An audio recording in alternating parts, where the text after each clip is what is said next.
Morning student. आपके लिए आज सॉलिड स्टेट का मैं लास्ट लेक्चर लेके आया हूँ, जिसका नाम है लेक्चर 7।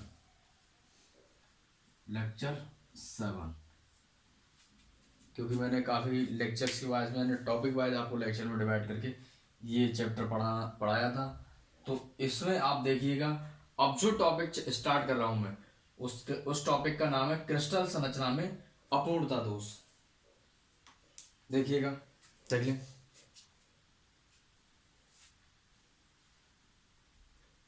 देखिए मैं समझाता हूँ आपके लिए। तो पहला ही हमारा जो दोष है उसमें क्या लिखा हुआ है, क्रिस्टल संरचना में अपूर्णता या दोष। क्रिस्टल जो संरचना होती है उसमें डिफेक्ट कैसे बनता है। अब देखिए, मैंने इसकी डेफिनेशन भी लिख रखी है।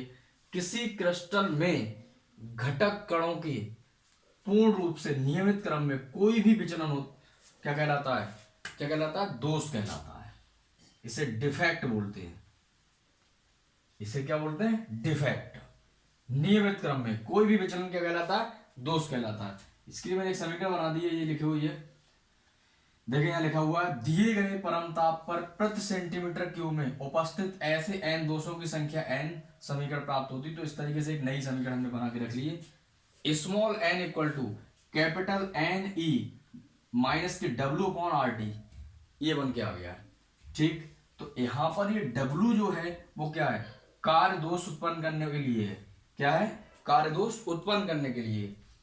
और कैपिटल एन क्या है, बिंदुओं की कुल संख्या।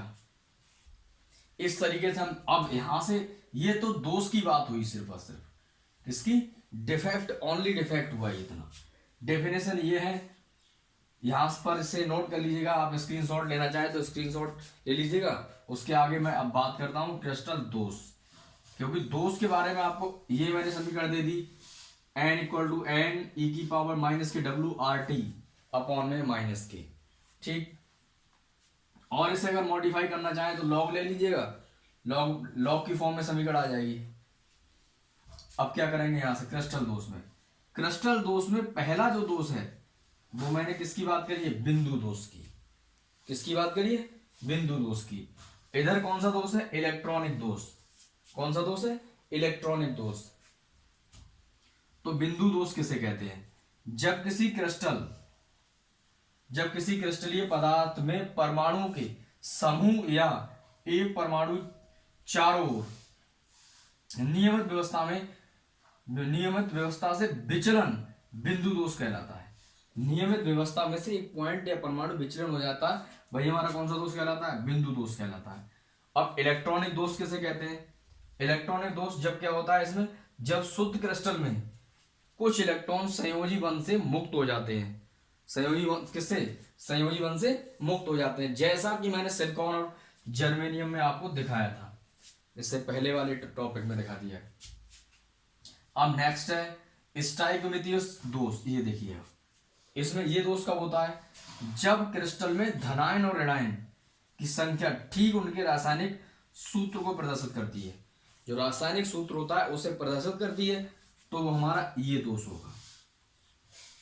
ठीक, धनायन और ऋणायन की संख्या। इसी के नीचे आते हैं हम, ये कितने पार्ट में है, शॉर्ट की दोष है इसका, और एक फ्रैंकल दोष है। ठीक, शॉर्ट की दोष और फ्रैंकल दोष। इसमें डेंसिटी कम हो जाती है। इसके एग्जांपल CS, Cl, Kb और KCl, AgBr है। और इसमें फ्रैंकल दोष है ये ZnS, AgBr, और बताऊंगा अभी आपको डिटेल में, पहले ये समझा देता हूं सिर्फ। अब उसके बाद आता है इसमें देखिए नेक्स्ट नॉन स्टाइकोमेथियन दोष। तो इसमें कौन कौन सा आता है, इसमें धातु आधिक्य दोष आता है, धातु न्यूनता दोष आता है। तो ये सिर्फ अभी दोष का स्टार्टिंग हुई है। अब मैं जो हेडिंग डलवाऊंगा आपके लिए वो पहला ही दोष होगा हमारा, कौन सा, शॉर्ट की दोष।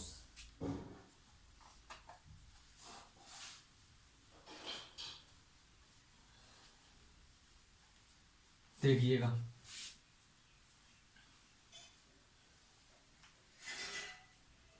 यहां लिखता हूं मैं शॉर्ट की दोष।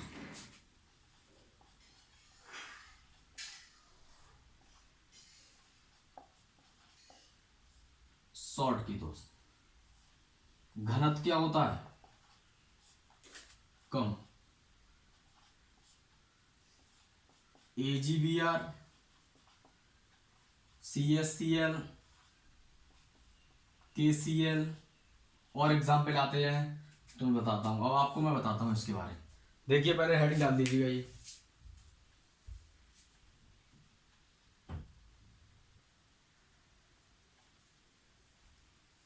देखिएगा शॉर्ट की दोष में, शॉर्ट की दोष की सबसे पहले स्टडी किसने की थी? 1930 में जर्मन वैज्ञानिक थे, इनका नाम ही था शॉर्ट की। उन्हीं के नाम पर इस दोष को नाम दिया गया था शॉर्ट की दोष। दूसरी बात कि आयनिक ये दोष सबसे ज्यादा किसमें? आयनिक ठोसों में यह दोष अधिक देखने को मिलता है। किसमें? आयनिक दोषों में, आयनिक ठोसों में। और इनका घनत्व क्या होता है? कम होता है, घनत्व कम हो जाता है। एग्जाम्पल में मैंने आपको पहले जिक्र कर दिया, AgBr, CaCl, KCl। ठीक, तो बनाते हैं। देखिएगा एक हमारे पास ये दिया हुआ है,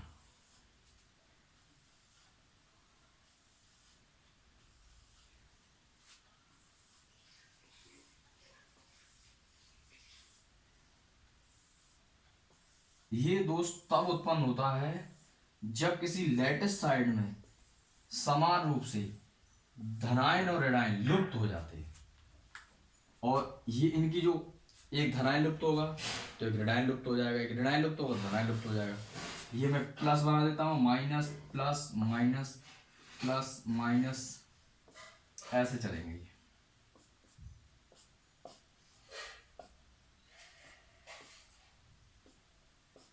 ठीक है, इस तरीके से बना दिया। ये दोस्त से पहले दिखाया मैंने, दोस्त से पहले। अब मैं क्या करता हूं, अगर मैं दोस्त की बात करता हूं, दोस्त के बाद कोई दोस्त नहीं है बीच में।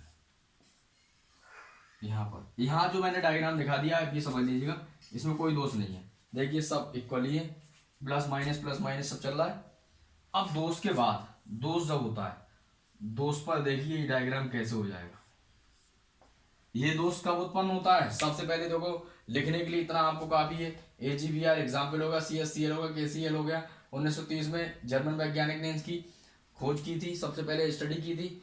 और इसके लिए आयनिक ठोसों में सबसे अधिक देखने को मिलता है और इनका घनत्व क्या हो जाता है? कम हो जाता है दोष के बाद। तो देखें, इसके लिए मैं बताता हूं आपके लिए कि दोष के बाद कैसे बनेगा diagram.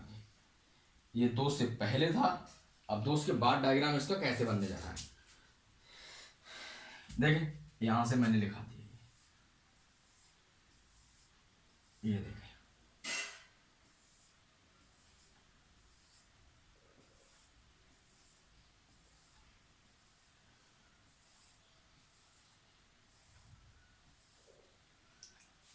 Plus minus plus minus plus ये देखिएगा,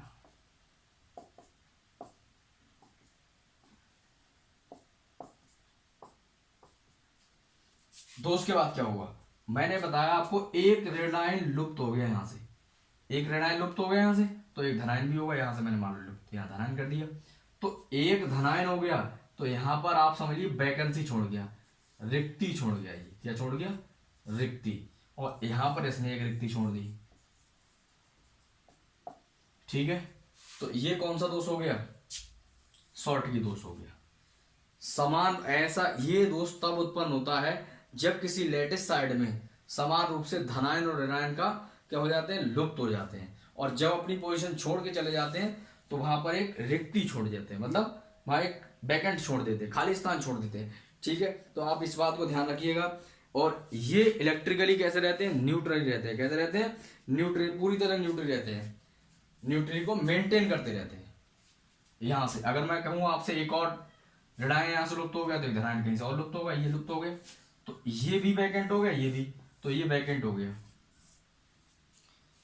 अब इनके धनायन और ऋणायन लुप्त होने से क्या फर्क पड़ता है? इनकी डेंसिटी कम हो जाती है, घनत्व कम हो जाता है। ये ध्यान रखिएगा, इनके घनत्व कम हो जाता है। देखो बना लो, ये बनाइएगा।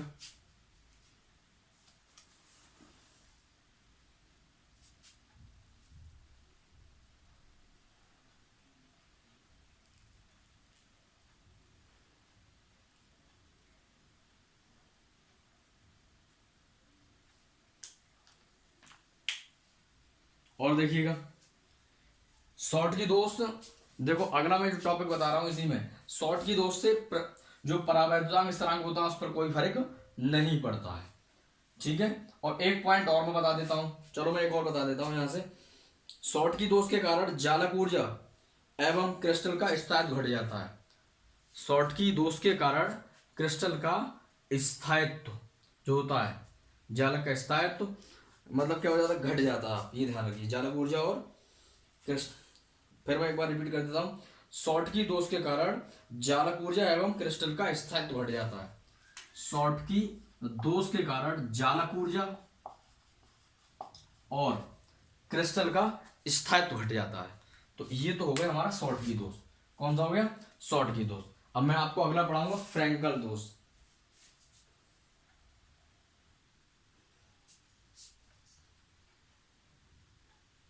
देखिएगा फ्रैंकल दोष के बारे में बता रहा हूं मैं। फ्रैंकल दोष, फ्रैंकल दोष सबसे पहले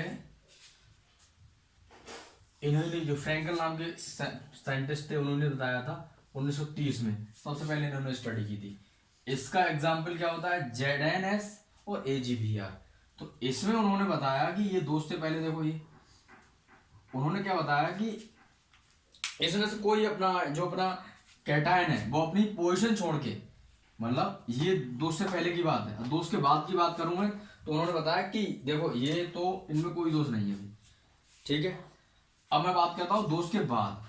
तो ये कैटायन है अपनी पोजीशन छोड़कर, यहां पर मैंने कैटायन मान लिया, तो ये अपनी पोजीशन छोड़ के कहां चला जाएगा, किसी दो आयनों के इंटरस्टेशियल स्थान पर फिक्स होता है जाके। देखो मैं यहाँ छोटा सा डायग्राम बना के दिखा देता हूं इस तरीके से। ये देखिए,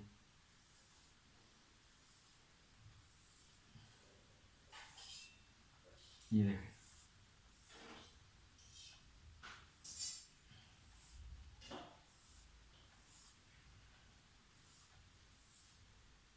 इस तरीके से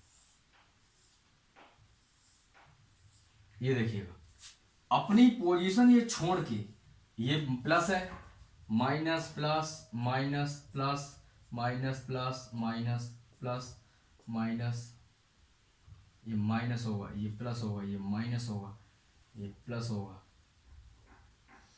माइनस होगा, प्लस होगा, ये minus minus plus minus plus. अब ये कहीं से भी अपनी कैटायन अपनी पोजीशन छोड़ेगा, यहां से ये छोड़ के कहां फिक्स हो जाएगा, इंटरस्टेशियल स्थान पर, यहां पर, यहां फिक्स हो गया। तो इस प्रकार से जो दोष उत्पन्न होता है तो उसे हम क्या कहते हैं, फ्रैंकल दोष। सबसे पहले किसने स्टडी की थी, फ्रैंकल ने। कौन सी सन में, 1930 में। देखिएगा एग्जाम्पल कौन है इसके, ZnS AgBr, ZnS और AgBr। एक दो पॉइंट और मैं बता देता हूं आपके लिए। फ्रैंकल दोष में घनत्व पर कोई प्रभाव नहीं पड़ता है इसमें, ये ध्यान रखिएगा।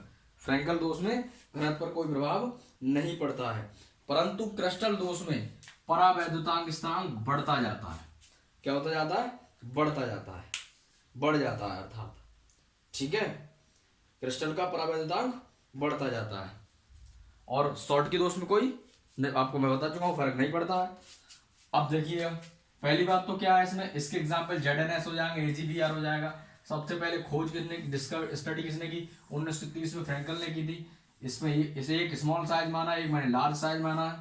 ठीक, और इसका जो ये कैटायन है अपनी पोजीशन छोड़कर इंटरस्टेशियल स्थान पर जाके फिक्स हो रहा था। तो इस प्रकार के दोष को हमने क्या कहा था, हमने नहीं, फ्रैंकल ने क्या कहा, फ्रैंकल दोष।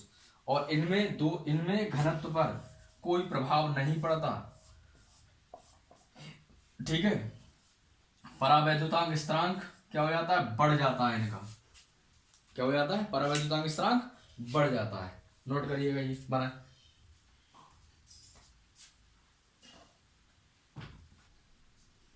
देखिएगा धातु अधिकता दोष में मैं आपको एक डेफिनेशन तो बता ही देता हूं, ऋणायन रिक्तियों के द्वारा दोष। क्रिस्टल जालक से ऋणायन अपने स्थान पर इलेक्ट्रॉन छोड़कर हट जाते हैं, जिससे धातु आयन का अनुपात अधिक त्रुटि उत्पन्न करता है। जो धातु आयन का, देखो धातु आयन का अनुपात अधिक त्रुटि उत्पन्न करता है, किससे, अपने स्थान से इलेक्ट्रॉन छोड़कर हट जाते हैं तो उससे क्या बोल देते हैं हम, ऋणायन रिक्तियों द्वारा दोष। एक दोष और बचा है, वो हम आपको लास्ट वीडियो में काफी बातें इंपोर्टेंट टॉपिक बताएंगे, इंपोर्टेंट क्वेश्चन, तो उसमें क्लियर कर देंगे।